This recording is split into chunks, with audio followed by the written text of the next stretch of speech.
হয়তো নাই। আসো আসো আসো, ভাত খাওয়া পরে আসো।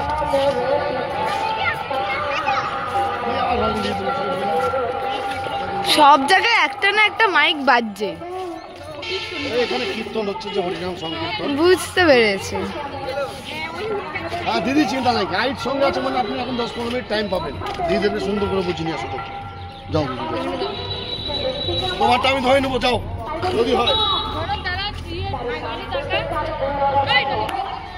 সব 5টার মধ্যে এখানে বন্ধ হয়ে যায়।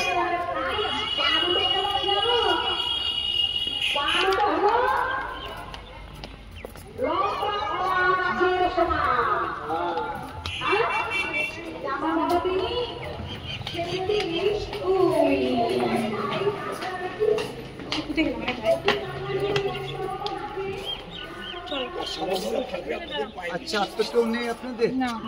আচ্ছা দেখুন, যে স্পটটি এখন আপনারা দেখতে এসছেন, এই স্পটটির নাম হচ্ছে কাটরা মসজিদ। আজ থেকে 300 বছর আগে এই স্পটটির নাম ছিল মাকসুদাবাদ। এটা নবাব মুর্শিদকুলি খাঁর নামে হয়, পরে মুর্শিদাবাদ। আর যেটা যখন আপনারা ঢুকলেন, এটা হচ্ছে নবাবপুরের ব্যাক সাইড, মসজিদের পেছন সাইড। আর ব্যাক সাইডে যে রাস্তা, ফুলের বাগানে যে সাজানো দেখছেন, এগুলো কিন্তু রিসেন্ট করা হয়েছে।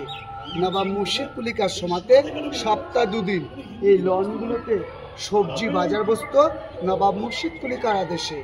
এর জন্যে আমাদের এখানকার রানিং অ্যাড্রেস সবজি কাটরা।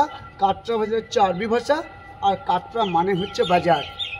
ঢোকার টাইমে ব্যাক সাইডে 2 কোণায় 2টো উঁচু উঁচু টাওয়ার দেখতে পেলেন। ওই জায়গাটা চলুন, তাহলে আরও ভালো দেখতে হবে।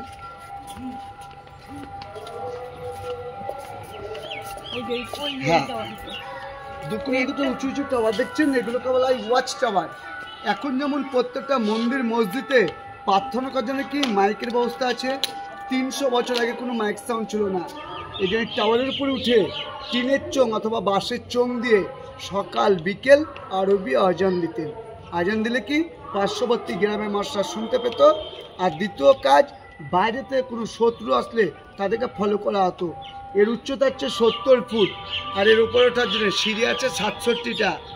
জায়গায় জায়গায় সিঁড়ি নষ্ট হয়ে যেতে কাউকে উঠতে দেয় না, নয়তো এটার উপর উঠলে হাজারদুয়ারির আশেপাশে যতগুলো স্পট আপনারা ঘুরে এসছেন, সব স্পট কটা আগেকার দিনে দেখা যেত। ছোট ছোট দোতানস্তার ডোমদা ঘরগুলো দেখছেন, এই ঘরগুলো দেখবেন মসজিদের চতুর্দিকে গোল করে সাজানো রয়েছে। কিছুটা দোতলা পাবেন, কিছুটা নিচতলা। আর এগুলোকে তখনকার সময় বলা হতো মুসাফির খানা কি ছাত্রাবাদ, এক কথায় গেস্ট হাউস। যেসব বাইরে থেকে মুসাফিররা এই মসজিদে নামাজ পড়তে আসতো, কি দূর দূরান্ত থেকে যা কোরআন নিয়ে পড়ালেখা করতে আসতো, যারা বাড়ি ফিরে যেতে পারতো না, তাদের এই দোতলা ঘরগুলোতে থাকা ও খাওয়ার ব্যবস্থা ছিল। আর আগেকার দিনে কোনো জানলা দেওয়ার সিস্টেম ছিল না, রাত্রে সব সামনে টাঙানো হতো পর্দা।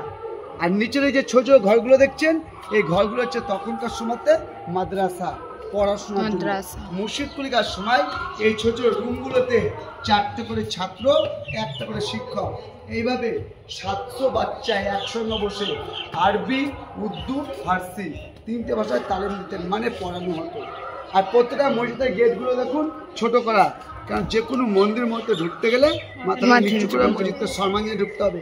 এর জন্য প্রবেশদ্বারগুলো ছোট ছোট করা। এটি হচ্ছে মেন মসজিদ। দিল্লির যে জামা মসজিদ আছে তারই অনুকরণে করা হচ্ছে কাটরা মসজিদ। আর মুর্শিদকুলি খাঁ এই মসজিদটি প্রতিষ্ঠা করেছিলেন 1723-এ। এখন এই মসজিদটি 301 বছরের পুরনো। ওয়ালের গায়ে দেখুন 4 কোণা 4 কোণা সব বক্স করা রয়েছে। নবাবপুরে কারেন্টের ব্যবস্থা ছিল না বলে 4 কোণা বক্সগুলোর মধ্যে না বেলজিয়াম কাঁচ লাগানো ছিল। এটা এখন রাত্রে চাঁদের আলো, জ্যোৎস্না আলো পড়তেই কাছে, সেই আলোতে মসজিদ আলোকিত হতো। ইংরেজ ব্রিটিশরা এখন দেশ ছেড়ে যায়, এসব বেলজিয়াম কাজগুলো তারা খুলে নিয়ে যায়। আবার একটা সময় এটাই হচ্ছে হিন্দুর মন্দির ভেঙে মসজিদ বানায়। এর জন্য মসজিদের কিছু কিছু ইটে টেরাকোটা কাজ দেখতে হবে, পোড়ামাটি, যেগুলো অ্যাকচুয়ালি বাঁকুড়া বিষ্ণুপুর মন্দিরে বেশি দেখা যায়। এই কারণে যে মুর্শিদকুলি খাঁর যখন জন্ম হয় 1660-এ, তখন তার হিন্দু ব্রাহ্মণ পরিবারে তার জন্ম হয়। হিন্দু ঘরে মুর্শিদকুলি খাঁর নাম ছিল সুদর্শন নারায়ণ মিশ্র। মুর্শিদকুলি খাঁর পিতার নাম ছিল দর্পনারায়ণ মিশ্র। এই দর্পনারায়ণ নিয়ে একটা সময় অভাবের তাড়নাতে এই মুর্শিদকুলি খাঁকে ছোটোবেলায় চুরি করে মিনা বাজারে বিক্রি করে দেয়। এই মিনা বাজারতে মুর্শিদ কুলিকাকে এক মুসলিম লোক কিনে নিয়ে যায়, এর জন্যই কনভার্টার, হিন্দু থেকে মুসলিম হয়।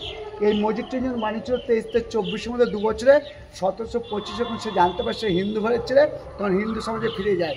আর হিন্দু সমাজ তাকে মেনে নেয়নি বলে 1725 এই মসজিদের ভেতরে একটা শিব মন্দির করে দেয়, করে মুর্শিদ কুলিকা মারা যায়। পরবর্তীকালে মন্দির মসজিদ পাশাপাশি নিয়ে এখানে দুটো ধর্মের একটা গণ্ডগোল হয়ে যায়। হয়ে গেছে তো আমার একটু আর একটু বোঝালে তো হয়ে যাবে। আমার আগে তুমি নিতাইকে বলো, কারণ নিতাই দেখবে। তো 1725 সে আবার জানতে পারে সে হিন্দু হয়েছে, তো হিন্দু সমাজে ফিরে যায়। আর হিন্দু সমাজ তাকে মেনে নেয়নি বলে 1725 এই মসজিদে একটা শিব মন্দির করে দেয়, করে মুর্শিদ কুলিকা মারা যায়। পরবর্তীকালে মন্দির মসজিদ পাশাপাশি নিয়ে এখানে দুটো ধর্মের একটা গণ্ডগোল হয়, হওয়ার পরে এই মসজিদটা মন্দিরটা আলাদা করে দেয়। এগুলো বাইরের সাইডে আছে, আমি যাওয়ার সময় দেখিয়ে দিচ্ছি। এইটা মন্দিরের আর এই যে গুফাগুলো দেখছেন, অনেকে ভাবে এগুলো তো সুড়ঙ্গপথ, এটা সুড়ঙ্গপথ না। এখন যেমন আমরা বাড়িঘর বানালে হাওয়া ঢুকা ভেন্টিলেটার উপর দিয়ে করি, তখনকার সময় মাটি নিয়ে গিয়ে এটা দেখেন সরস্বতীর বীণা, টেরাকোটা কাজ, সরস্বতীর বীণা, সরস্বতীর বীণা, হারমোনিয়া এটা। এখানে একটা বাঁশি আছে দেখেন, এই বাঁশিটা পুরোটা বেরায়নি, প্লাস্টার ছোট্ট বেড়ে বাঁশিটা বেরিয়ে আসবে, এটা মন্দিরের রিট। হ্যাঁ, এই দেখেন এখানে একটা জাফরি, এটা মন্দিরের রিট। এই দেখেন এখানে তিনটে ফুল মানে এটা মন্দিরের রিট।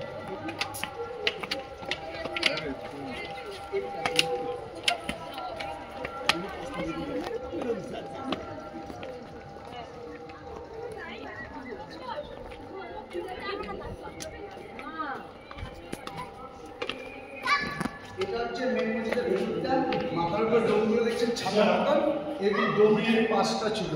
এখন যেমন দুটো দেখতে পাচ্ছেন দু মাথায়, মাঝখানে 3টে ছিল, মানে কি এটা কভার ছিল। 1897 সালে বিশাল একটা ভূমিকম্প হয়, এই ভূমিকম্পতে 3টে ডোম, 2টো ওয়াচ টাওয়ার আর 2 সাইডে কিছু মুসাফির ঘর নষ্ট হয়ে যায়। আর তখনকার সময় ভূমিকম্পটা এতই জোরে হয়েছিল, এইটা দেখুন ফলে করে দেখুন বুঝতে পারবেন মসজিদটি বাদিকে বেঁকে গেছে। এটা সংরক্ষণ করা হচ্ছে, জিনিসটা পড়ছে না। ওই মাথায় যে অর্ধেকটা ফুলের কাজ করা দেখছেন, এটা গোটাটা ফুলের কাজ করা ছিল। এসব কাজগুলোকে আগেকার দিনে বলা তো জাফরির কাজ, তো কিছুটা নষ্ট হয়ে বা এটা সেমের কোথায় সাইডটুকু না পড়ে যায়। এই জাফরিটার এখানে মুর্শিদ কুলিকে অবশ্যই বিচার করতে হতো বা খাজনা আদায় করা হতো। আর মুর্শিদ কুলিকে এখানে জোরজুলুম করে খাজনা আদায় করতেন বলে তার শেষ জীবনে মনে একটা অনুশোচনা লাগে যে আমি রাজ্য চালাতে গিয়ে বহুত ভুল বশত অন্যায় পাপ কাজ করেছি, এই যে মৃত্যুর পর আমার সমাধিটা এমন এক যাতে দেওয়া হবে যাতে আমার বুকের প্রতি সবাই হেঁটে যায়, হেঁটে গেলে কি তাদের পায়ের ধুলোটা পড়লে আমি কিছুটা হলেও পাপ থেকে মুক্ত পাবো। এই যে মুর্শিদ কুলিকাকে আন্ডারগ্রাউন্ড সিস্টেম সমাধি দেওয়া হয়, আর মুর্শিদ কুলিকা মারা যাওয়ার আগে ওর নিজের সমাধিটা নিজেই করে দিয়ে যায়।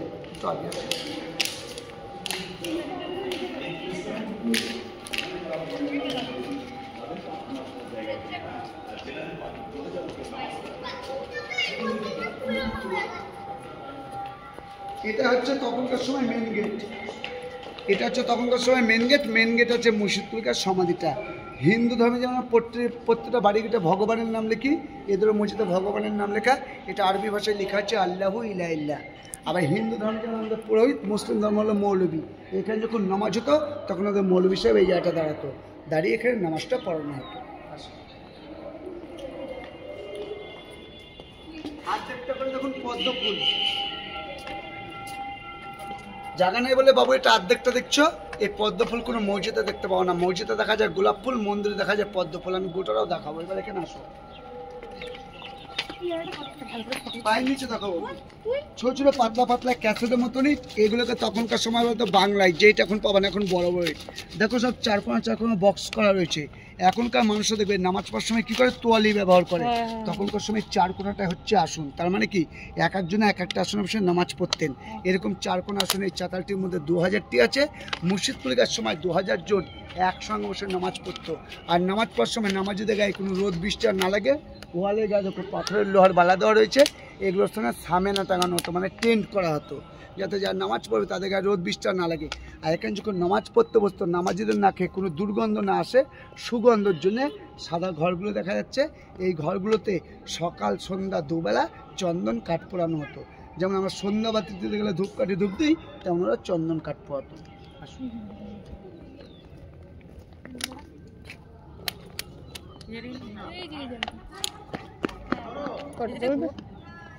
আপনারা সবাই দেন আমাকে দেন, আমি একটা গ্রুপ ছবি তুলে দিচ্ছি এই গেটটা নিয়ে। হ্যাঁ চারটার সময়